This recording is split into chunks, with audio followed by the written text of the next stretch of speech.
রিয়া কি, কারণ, পরিণাম ও ইসলামের আলোকে সতর্কবার্তা। রিয়া একটি আরবি শব্দ। শব্দের অর্থ হল লোক দেখানো ইবাদত, অর্থাৎ আল্লাহর সন্তুষ্টির জন্য নয়, মানুষের প্রশংসা বা স্বীকৃতি পাওয়ার উদ্দেশ্যে কোনো আমল করা। ইসলাম এটিকে অন্তরের এক মারাত্মক ব্যাধি হিসেবে চিহ্নিত করেছে। রাসূল আল্লাহ সাল্লাল্লাহু আলাইহি সাল্লাম বলেছেন, আমি তোমাদের জন্য যে জিনিসটি সবচেয়ে বেশি ভয় করি তা হলো ছোট শিরক। সাহাবাগণ জিজ্ঞেস করলেন, হে আল্লাহর রাসূল, ছোট শিরক কি? তিনি বললেন, রিয়া, লোক দেখানো আমল। মুসনাদে আহমদ। অন্য এক হাদিসে তিনি বলেছেন, যে ব্যক্তি কোনো লোক দেখানোর জন্য আমল করেন, আল্লাহ কিয়ামতের দিন তাকে লোক সমক্ষে অপমান করবেন। সহিহ মুসলিম। পবিত্র কুরআনে রিয়ার ব্যাপারে কঠোর সতর্কবার্তা এসেছে।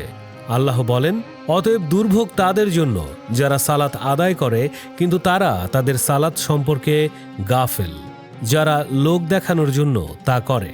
সূরা আল মাউন আয়াত 107। আল্লাহ আরও বলেন, হে মুমিনগণ, তোমরা অনুগ্রহ ও কষ্ট দানের মাধ্যমে তোমাদের দানকে নষ্ট করো না, সেই ব্যক্তির মতো যে লোক দেখানোর জন্য তার সম্পদ ব্যয় করে। সূরা আল বাকারা। এখানে আল্লাহ স্পষ্ট করেছেন, রিয়া আমলকে ধ্বংস করে দেয়, যেমন বৃষ্টিতে পাথরের উপরে থাকা মাটি ধুয়ে চলে যায়। রিয়ার কারণ কি? রিয়ার মূলত 4টি কারণ রয়েছে।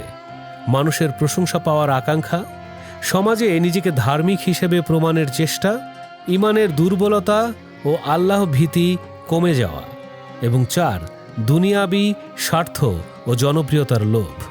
বিশেষ করে বর্তমান সোশ্যাল মিডিয়ার যুগে দান, নামাজ, তিলাওয়াত সবকিছু প্রকাশ করে প্রশংসা পাওয়ার প্রবণতা রিয়ার ঝুঁকি বাড়িয়ে দিচ্ছে।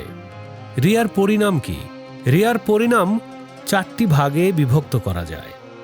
1, আমল কবুল না হওয়া। 2, গোপন শিরকের অন্তর্ভুক্ত হওয়া। 3, কিয়ামতের দিন অপমান। এবং 4, আত্মিক প্রশান্তি হারানো।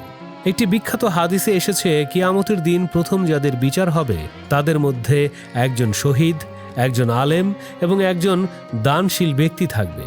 কিন্তু তারা যদি আল্লাহর জন্য না করে মানুষের প্রশংসার জন্য করে থাকে, তবে আল্লাহ বলবেন, তুমি মিথ্যা বলছো, তুমি মানুষের প্রশংসা পাওয়ার জন্য করেছিলে। এরপর তাদের জাহান্নামে নিক্ষেপ করা হবে। সহিহ মুসলিম। রিয়া থেকে বাঁচার উপায় কি? নিয়ত বিশুদ্ধ করা। প্রতিটি আমলের আগে বলা, ইয়া আল্লাহ, শুধু তোমার সন্তুষ্টির জন্য। 2, গোপনে নফল আমল করা, যেমন গোপনে দান করা। দান এমনভাবে করতে হবে যেন বাম হাত বুঝতে না পারে তার ডান হাত দান করছে। আল্লাহর কাছে বেশি বেশি করে দোয়া করা।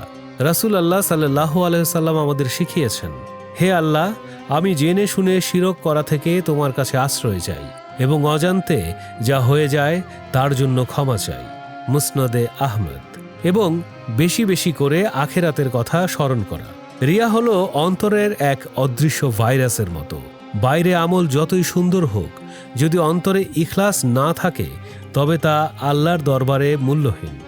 আসুন আমরা নিজেদের প্রশ্ন করি, আমি কি আল্লাহর জন্য নামাজ পড়ি নাকি মানুষের প্রশংসার জন্য? আমি কি গোপনে দান করতে পারি নাকি ছবি তুলে প্রচার করতে চাই? মনে রাখবেন, মানুষের প্রশংসা ক্ষণস্থায়ী, কিন্তু আল্লাহর সন্তুষ্টি চিরস্থায়ী। আল্লাহ আমাদের সবাইকে রিয়া থেকে হেফাজত করুন এবং ইখলাস দান করুন। আমিন।